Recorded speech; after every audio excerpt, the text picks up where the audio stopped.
morning everyone, and I want to first start by saying that the Vice-Chancellor and I haven't colluded, but there's going to be a lot of similar messages. Thank you everyone for having me here today. It's an absolute pleasure to be here. Before I move on, I want to acknowledge the traditional owners on the land on which we've gathered and pay my respects to elders past, present, and some of the elders in the room. I've made an assumption here that you're probably more interested in my former life with an AFL football club. Tigers may or may not know about them down here in Geelong. And yeah, there's a fist pump in the room. And so I have framed it around the work that we've done in the last 4 years at Tigers, whilst I'm more than happy to talk to you about what we've done at PwC. That's probably the most interesting. And when we start to think about workplaces and a deeply masculine culture, I think AFL and Tigers is probably a really good case study. So today I can talk about this for a very long time, so I will encourage the team to make sure that I do stay on track. What I wanted to do is share with you why a football club even thought about this back in 2013, what we've done and the results that we actually achieved. And I can sort of talk more broadly about kind of the personal drivers and what else. I've also had the privilege of speaking to some of you before about some of our high performance programming and that we did. And for those people that were a part of that conversation, I think back in September and October last year, you saw the fruits of those labours. So I'm happy to touch on any of those aspects too. I actually just want to start by saying at the end of the day, one of the reasons that I was attracted to sport was the opportunity to work in this space. Now, prior to sport, I was in corporate Australia, and everyone thought I was a little bit barking mad, to be quite frank, to be going off to an AFL club, thinking about all the things. I still can't kick a football. I'm pretty ordinary at handballing. I'm a female, vertically challenged relative to the AFL players, and a psychologist to boot. So, you know, when we talk about building an inclusive culture, I was probably one of the most different people that was walking around the traps at that point in time. But the opportunity and the platform that sport, and in particular AFL, plays, and we all know it down here in Victoria, the privilege that provides in terms of changing the way in which society and connecting across the generations was too attractive to sort of let go. And the other thing I think I should say about Tigers, and some of you may or may not know this, is Richmond had done a lot of work for a long, long period of time with Indigenous Australia. The top level of the Punt Road complex is the KGI, or the Kurrungumminji Institute. And I think part of our success is attributed to the fact that we've done a lot of work around inclusion and actually building an environment where we wanted to respect and acknowledge things. So, well, we did a lot of work, but I also want to say there was probably a strong basis from which I was working from. So, gender equity, what will it take to be the best? So I had a conversation with Brendan about this new gig and said, Brendan, I'm in corporate Australia, what do I do? And he said, yeah, but we really need to change the dial for this. And similar to the Vice-Chancellor, a lot of that conversation was, it does not make business sense to not talk to half the population. I mean, it's just ludicrous to think that our conversation is very, very skewed to a very small group when share of wallet is being consumed by a round ball with things, and we kick it through a kind of a goalpost next door on Amy Park, and there's other modes and means in which our people can actually spend discretionary effort. We've got to move with the times as a code and start to attract a different type of audience and a different type of membership to this game. And we actually believe it's in the way in which we can move the dial around gender equity. And I thought, okay, that's kind of interesting for a footy club, tell me a little bit more. And then had the opportunity to also speak to the senior coach, who, by the way, also has a daughter and a very strong and fabulous wife. And his sort of view was, it's really disappointing from his perspective around the opportunities, in particular around the female pathways. And obviously we've seen AFLW in the last couple of years and the immense success that was. So I had two senior leaders saying to me that they didn't know what to do, but they'd really like to give this a go. So in partnership, and you can see all the brands there, so it wasn't alone, it was in conjunction with the AFL, the Australian Sports Commission, and an external consulting agency. Back in 2014, we started with a platform around gender equity, which was very focused. It was about moving and creating more opportunities for senior women within the club environment. What we wanted to do is change the game in terms of the way that this had been reported. There is a lot of reports, a lot of progress that had been made across sport, but what we felt was lacking was that real transparency and the practical application of what to do to change the dial. So there was a conscious decision about exposing the club as a test case and sharing those learnings, which I think was a real difference and a real authenticity around that we were imperfect role models, but we needed to do something different. This is a quote from Brendan. He fundamentally believed that diversity and that richness would actually make us a successful club. So I draw your attention to this because this is the first time we actually start to see that whilst the program was around gender and it was around females, we had an implicit view that it was inclusion and diversity that was going to get us our greatest success. And that is probably the one thing that I would say to the employers in the room, that once you start to have this conversation, it can very easily become an us and them opportunity where people are pitfall, off each other, and there's a winner and a loser in this game, and we switch that conversation to a culture of inclusion and a culture where difference is valued. And there is no assumptions that as a white Anglo-Saxon female that I don't have these other amazing attributes that can actually make us successful. I think the other important point around here is about safety and value. So creating a culture where there's psychological safety, where people can authentically be themselves. When you walk into Punt Road Oval after you've walked past Foxtel, Channel 9, Channel 7, where everyone's looking for the grab, everyone wants to know what's going on, is Dusty going to sign his contract or not, you name it, they were there. There was a space in which the workspace was safe, where people could be themselves. So this was less about political correctness, but creating an environment where we could actually be our best. So the project overview went across 3 phases, and I think that's important, that this wasn't just a moment in time. This has got nothing to do with last year's season. It was a time in which we deeply listened to the community, and by the community, those 60 interviews, or almost 60 people, were from Tigerland, AFL and sport more broadly, men and women. And they were in-depth interviews conducted by someone external to the organisation about what was getting in the way, what were they seeing, and what opportunities actually lay ahead. Between then 2015 and 2016, we had an intervention plan, and I'll talk to exactly what we did. And then the final report was issued last year. There we go. So phase 1, the findings. This report is publicly available and has been on Richmond's website, and if you're up for a good read, I really encourage you to go there. I was quite adamant when we were writing this report that it wasn't going to be sensitised. Having worked in some of the large corporates in Melbourne, these amazing reports would come out and they were softened around the edges, and we explicitly decided not to do that. My favourite quote, and I will say it here, you've made it in the AFL when you can stand up and pee. The implication there, obviously, is that there's facilities only for men in a lot of the stadia, and a lot of the grassroots, enablement or grounds and any other facilities were all geared towards men. I ran a program with the AFL Vic Girls, and the only training location where we could do some of the work was in the male change rooms with the urinals next door. That's just ordinary in 2016. So I encourage you to have a look at it. There's quotes from men and from women, but probably the things that struck out in the research for me were, it was less overt of a boys' club. We'd gotten the message around you couldn't go around and say certain things. But that exclusionary power dynamics was alive and well, Tigers and more broadly and in sport.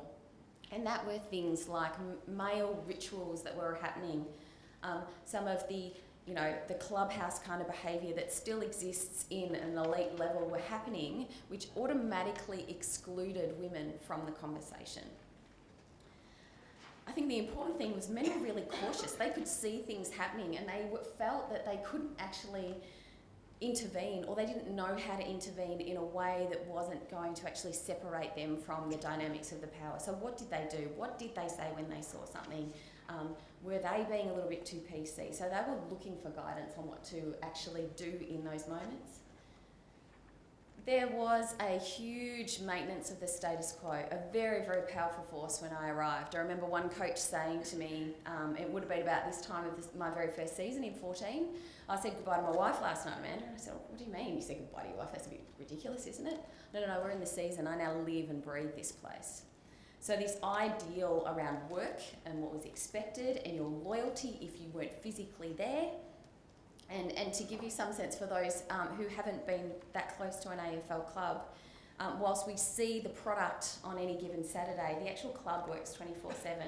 From the media that's required, after a game, we would have the boys walk back from the MCG, for example. We'd download the feed from Foxtel and all of the other telecasts. We'd have our media team there cutting all of the vision up for all our coaching staff, so then they could take that home and then code the game again, sometimes until 2 or 3 o'clock in the morning. They'd then be expected to turn up the next day while the boys were doing recovery, and they would start to digest the game.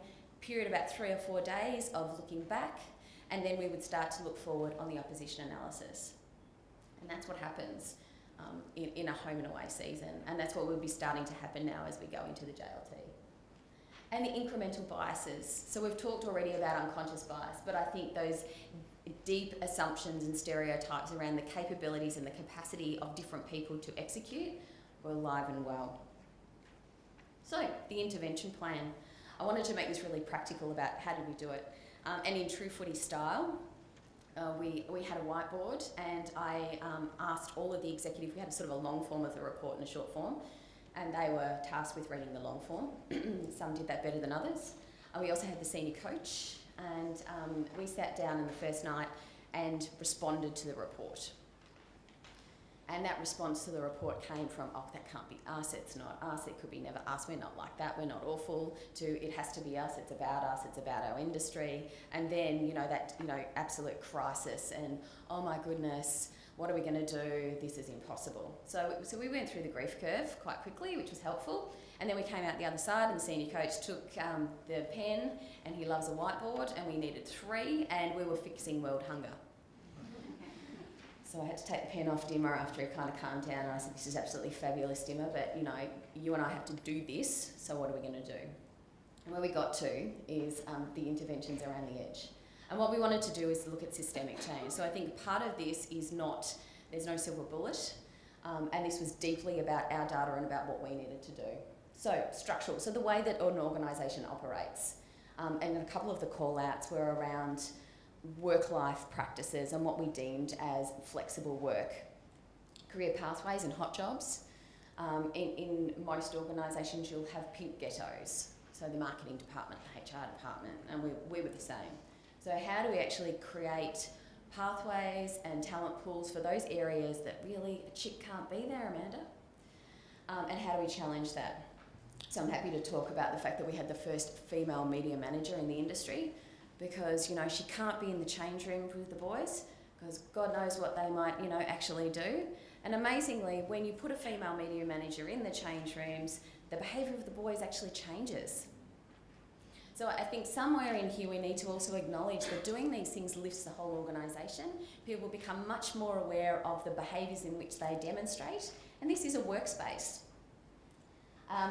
I'm happy to also explore the Champions of Change in sport. So Richmond spearheaded the establishment of that group. We had the privilege of having Elizabeth Broderick, who is our former Federal Sex Discrimination Commissioner, now Kate Jenkins, write a forward for our research. And being from corporate Australia, we got her back in and said, do you think we're a bit mad thinking about this MCC concept for sport? And given the social determinants, and when we're talking about domestic and family violence here and all of the other amazing outcomes of doing work like this, I deeply saw this amazing opportunity, had no idea of the appetite, and pleasingly Elise agreed with the platform that sport can provide versus the other corporate organisations was very, very unique. It took some convincing of Brendan, and I'm sure he won't mind me saying that, because he just wanted to play in AFL, and I said, we've got a huge opportunity here. And today the group now exists of all of the largest sports across the country. Elizabeth has stayed as our chair, so I think that's a testament to the power that she sees the group. But we have all the football codes, we have swimming, cricket, tennis, and they are championing some of the really big issues that matter to us at the moment, pay equity. And whilst tennis might have nailed it and cricket have moved a long way, we've still got a lot of work to do there. We've got all the Olympic sports represented, and so that group is sort of something that came out of this. Leadership stance, and I'll give you a small tool on that later. Unconscious bias training is there too, and promoting the club's women leaders, and that was leaders all the way through. So I started, and I wanted to be really clear that Peggy was appointed about a month or so after. So whilst it looked very, very convenient, Peggy had actually been a part of the board and the club governance for around about 9 years prior, and she was then elected as president. I don't want to say that that wasn't a huge help to what we were trying to do, but similar to the Vice-Chancellor's comments, Peggy was really getting quite frustrated as Peggy O'Neill, the first female president, and you still hear it in the media today, and she just said, I know I've made it the day when it's just the president of Richmond Football Club, and my gender doesn't lead the way. And the way the business is enabled, so recruitment was a critical aspect there about what women's capabilities were and what they could actually offer. We had a capability framework implemented for the first time, and setting benchmark targets. Very, very driven, data-driven industry. So what you measure, you do. And that was probably part of what actually gave us our focus. So there were lots of things we wanted to do, but these were the things that we decided to do. So final report, and again, another piece of information on the website for you to take a look at. But the establishment of the MCC for sport, beyond my wildest dreams of where it was gone. Our goal for the actual program was to build the excitement across sport about the possibilities and what this could be. An absolute tidal wave is no underestimation when we actually started to go out and talk to sport leaders about the possibility of this. There was a huge, huge appetite to have guidance, and having Liz Broderick was a nice draw card on that aspect, but what we could do at a leadership level, and be under no illusion, MCC is a very disruptive strategy. It's intentionally disruptive, and it also works on power. So when people say, hang on a second, what are men doing talking about this issue? We have an issue in sport in Australia where the majority positions of power are held by men. They are the ultimate decision makers, and they, with a stroke of a pen, can make change. So until we involve them in the conversation, we were moving at snail's pace. And that's absolutely our strategy. The group today now consists of 3 women, and they act as special advisors. So Kate Palmer is now the head of the Australian Sports Commission. Kate's fabulous. She doesn't make the men feel very comfortable at all, but she also has the relationships with them where she can challenge them. Marnie is now the new head of Netball Australia, and she sits on and tracking them all the way through. It's a horrendous schedule, a recruiter. They will jump on a plane on a Friday night. They can see anywhere up to 30 games on a weekend. They'll write reports and they come back to the centre. Not really conducive to kind of the family environment, but how do we start to think about that? And let me touch on a story in that space. The other one was the female media manager, and starting to blow apart this idea that women couldn't be in the bowels of a football club, despite the fact that they have wives, girlfriends, sisters, mums. You put a female in that space and ask them about their work, and that just seemed not quite right. I'm pleased to say that's changed markedly over the last few years, but it was significant, and significant also for the broadcasters to be speaking with a senior female media manager as well. So there was a lot of work done there. Board and executive targets. Board, tickety-boo, executive not so great, and I'm happy to sort of share that we didn't make the progress that we would like. But unfortunately, when you speak to candidates about what you're doing, it's as much about them checking you out as you checking them out, right? And I think there's still a bit of work to do in terms of demystifying AFL and what is possible, and I think women are still sitting back sort of saying, yeah, but last week on the front page of the paper, and they're right to challenge and be questioned. So we probably didn't make the progress that I'm really proud of there. Unconscious bias training, the whole club did this. Players all the way through, coaching staff. So this wasn't just for the corporate side of the organisation, it was for everyone, about the implicit biases and assumptions that we hold. Communications, we needed to start to represent the club not just in the masculine way around our male heroes, but around all the people that were across the club. We employed last year the first female practicing Muslim at the club. Now, some might say, yeah, but you've already got Basha. But that was a huge deal for the industry, because that comes with it. If you think about all the needs for practicing Muslim people around their faith, how do we bring that in? How do we invite it? Their headwear and their headdress, and what's the kind of culture where they actually feel included? Rana wrote an absolutely beautiful piece that we published about her fear, despite everything that we'd done in the recruitment process that day one when she walked in. And then the response of the club back to her was, and I'll let you read it, but I think it sort of is telling when you've got a new starter coming to the club and the way they reflect the way their culture was acknowledged, but that way that they were acknowledged as individuals. Lobbying for female participation, nailed that one. So there's no surprise that Richmond was right in the forefront there and pushing Gil, and was part of that conversation that accelerated. If you remember, we weren't meant to have an AFLW until 2020. So when he sort of then announced the date, there was, oh my goodness. But you know, the team have done a fantastic job in terms of getting that up and running, and I think, you know, the second season is an absolute testament to the massive appetite out there in the market. Parental leave and flexible working policies. I'll tell you another story here. One of our recruiters was lucky enough to be expecting his first child. He came to me and said, oh man, I've got to resign. I said, what do you mean you've got to resign? Oh, and the GM of footy at the time, yeah, he's got to resign. He's expecting his child, and he really wants to be an active participant as a father, not in this crazy recruitment schedule. And I said, okay, so tell me more about that. Why are we ripping up his contract? Well, he can't work full time. He wants to be part of his life. So, well, there's this really interesting thing now. It's called legislation, and that all people, not just the mother, have access to request flexible working arrangements up to the age of 5. Really? What does that mean?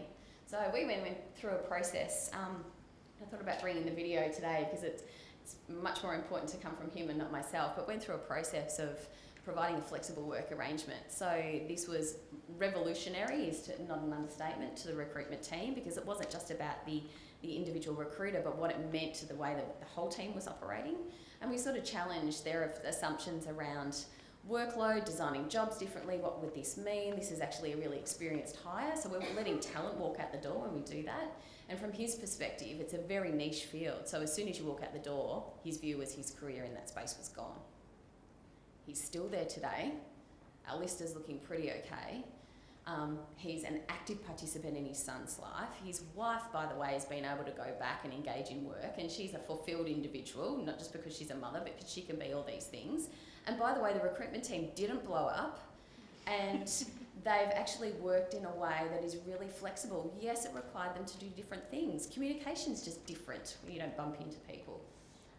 But it was possible. So I think that's probably a really good way that this is not just about women, this is about the whole system and exposing people to the possibility of thinking differently. And measurement of culture and engagement. So it's kind of critical that, you know, you measure what you do. So there were some critical elements both from the cultural and the behavioural aspect, as well as just the numbers we were getting there. So our Wedgia report last year, from when I'd started to when we finished, we actually hit 50-50 female representation in some of those areas that were deeply masculine. As a club, we had a view. We've got a female doctor in AFL and VFL, and now in our new AFLW, female physios, female massage, dietitian, sports science. So there was no gendered sort of perspective on that.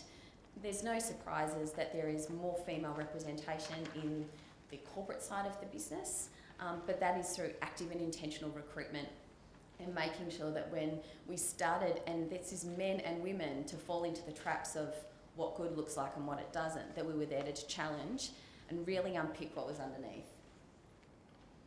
So, great idea, Amanda, and that's fabulous, but what did our people say? So this is from one of our engagement surveys. What I wanted to do is give you some of the data that we've got, but also some of the verbatims. So the little posties there are some of the quotes that came out of the survey around, despite this being sort of very corporatised, there was no reason in my view that we couldn't start to think about contextualising that in the club. So when I started, there was about 80 employees. It's been well documented that we acquired a couple of new businesses and diversified the business. So by the time I'd left, we were up to around 700, 800 in multiple sites, but this was something that was across all of the employees. I think probably the one measure that I genuinely was shaking about was this one down here. Last year we went out and actually spoke to our members, pre-grand final, pre-glory after 37 years, and said this gender stuff, is it distracting, particularly after we'd finished 13th, or is it actually making us a better business? How good are we with telling that story? 79% of our members are proud that we're involved in issues like this.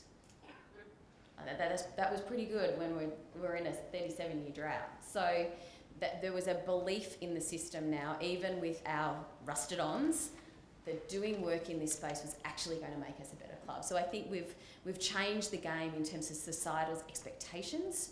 Now, thinking about the firm, I have clients saying to us, unless you give me a diverse group of consultants, you're not winning the deal.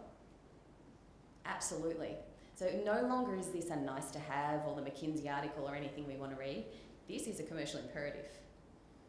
And we are going to have much sharper focus on people procuring our services, people buying our products and actively selecting if we are not in this space.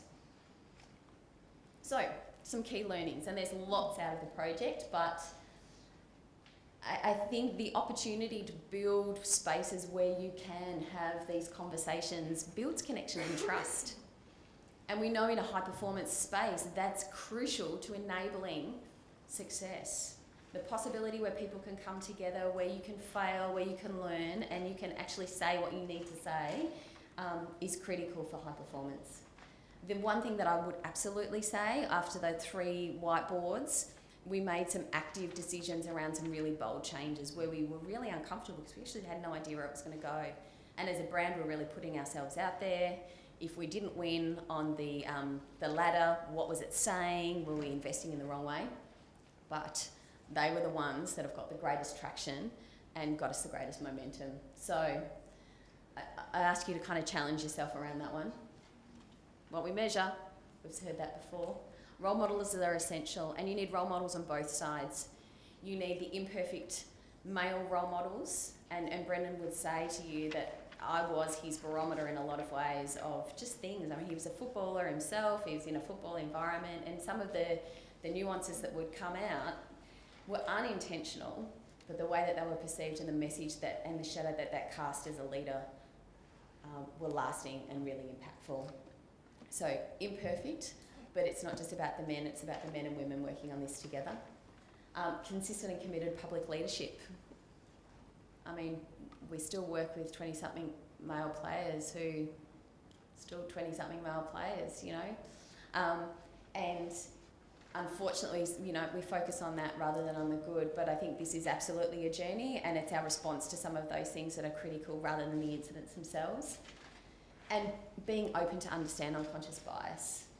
I'm a person of privilege and I need to make sure that I catch myself in that every day about the decisions that I make and the pace at which we work at, and all of us work at. So keeping that really top of mind and not an excuse of, oh, I'll do it next time. The one thing that I did want to leave as a really easy and accessible tool, and because I do fundamentally feel that this starts at the top, is a tool from the Male Champions in conjunction with Chief Executive Women. It's called the Leadership Shadow, and we've used this in MCC. It's on their website, but I thought I'd show you this because it's really important that as a leader, and I'm not talking about structural leadership, but leaders in our communities, that it's more than what you say, more than what you act, it's what you prioritise and what you measure.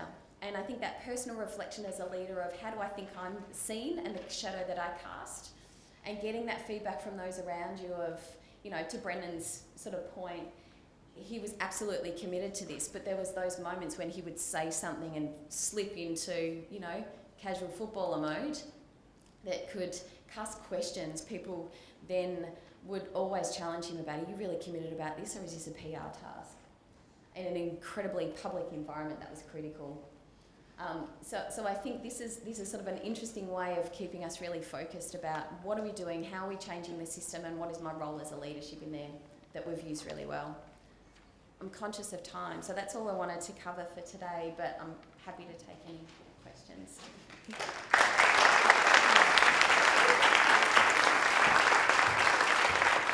Thank you. That was a really compelling presentation. I apologise for my lack of subtlety, but I'm just aware of the time. I think, because I know you're coming back to be part of the panel, Yes. so let's take one question.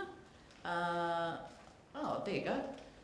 What did you think of Channel 9 dropping Tiffany Cherry as the female compere and host of in season 1 for a male host, Clint Stanaway? Okay, so I probably can't comment on that because I employed Tiff at Richmond. So I think probably our view around making sure that they're female role models across the whole industry, and that includes the media, is really important. So for those that don't know, Tiff, we are part of all of this work. We were awarded a grant, a 3-year grant around changing the game with Vic Health. And Tiff is instrumental in delivering out some of the vignettes around amazing women that exist across sport. So I have a particular personal view around that, around the media more broadly, and you would have seen our response to a particular show, football show, around the way in which they represented some female hosts, and that didn't come from me, it didn't come from Brendan, it didn't come from Peggy. We actually put it to the players and said, what do you want to do? Because you're the ones that hold power in this space. You really don't want to see me. I don't have any credentials. And it was the leadership team at that point in time, and I can actually say Jack Rewald, that turned around and said, well, they want to see us, we'll let them not see us. So, and that causes a bit of a stir in the media of, you know, Tigers are pulling away. But that was their one way to actually send a signal to say, we're actually not coming on your show this week. When Tigers were hot property and we said no to that, there was a lot of backlash. But it's those opportunities to have those symbolic changes. When there was some racial vilification that was in particular around an Indigenous player, the players wanted us to ask the AFL for dispensation to wear their Indigenous jersey for that round. They only usually allowed to wear it for one round. We had to go back and ask if we could wear it again. So rather than being vocal and being proud, we asked our playing group, which is where our power lies, what do you want to do? And so they chose leadership acts like that to get their message across. Now, the Herald Sun boycott and all of those sort of things don't last forever, but I think just by changing that and actually using their power in a different way, they're also sending messages to young boys and young girls about what's acceptable and what's not. And that was what I was most privileged and most proud to be a part of.